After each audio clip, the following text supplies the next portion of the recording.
Okay, more rocks. So this video is also just to help you with the lab. It's very similar to the previous lab that you did on minerals and igneous rocks. But once again, there's a couple pages you need to view and before you can get access, and I'm hoping that you'll spend a little time looking at them. Of course, we're reviewing some of the information that you learned in lecture and introducing a little more, but how do we identify sedimentary rocks, right? What are some of the ways we do that? And how can we use a chart, and here it is, to name some of those rocks? And so once again, just like you did in the previous lab, we're going to look at some imagery.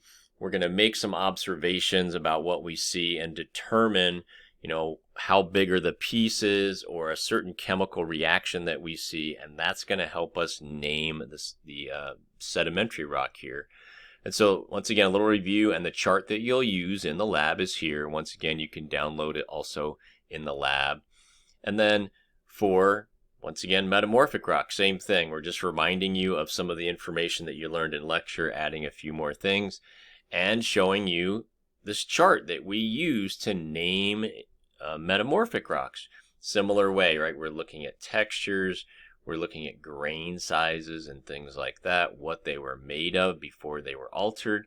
And of course, just like the previous lab, this little video is basically going through at the identification process. How do you do that? Right? What do you observe in some of the images that you see, and then how do you use the chart? So that's what that video is for. So it'll prime you for how to identify things when you're using the charts and the images in the lab itself. And so then, of course, when we get there, we come down to here, and if we take a quick peek, hopefully you'll see it is very similar to what you did last week. You'll have the chart that we want you to use, and so we can download that. And then once again, like I said last week, I just had it in a separate tab. If you have the space, you can have it in another window. And so you open it up, and there it is. And so I can toggle back and forth. So here is my sed rocks. I'm going to make some observations and figure out what type of sedimentary rock I have. How do I do that, right? I look at the size of the pieces, the shape, or I look at some of the properties of the minerals that make up the rock.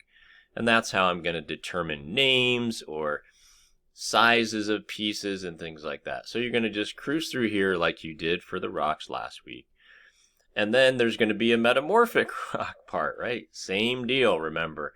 We're just using the metamorphic rock chart. We're making some observations, and you're coming up with names and things like that. So as you cruise through all those, once you finish with the rocks, both the sedimentary and the metamorphic, we're going to go back to Google Earth. And once again, just like we did before, you'll download this, open it in Google Earth, and it should look something like voila, with some place marks just like before, and the question just direct you, what rocks are located in Black Canyon City? Well, where in Black Canyon City? Well, right where this place mark is pointing. And if I want some information about this color, remember this is a geologic map you're looking at, so the colors represent different rock types, and here you can click that. You get ages, you get numbers, you get descriptions. And so you're just going to use that to answer the questions that are posed in the lab. Once again, if you want to see where you are and what it really looks like in person, right, this is kind of what we see, stuff like that. So you can jump around, but of course to answer the questions, you will need the map itself. So hopefully with doing the previous lab, this one is a piece of cake because it's almost identical, except we're just learning about sedimentary rocks and metamorphic rocks instead of minerals and igneous. And so you just kind of cruise through, answer the questions, and bam, you're done. So I know it's a lot of little videos to watch, but I'm hoping that they're helpful and that they can help you understand what you need to do and answer all the questions, that good stuff. So there you have it. And as always, if this is holy crap, I have no idea what's going on, I need some help, please reach out to me and I'll be glad to offer you some assistance.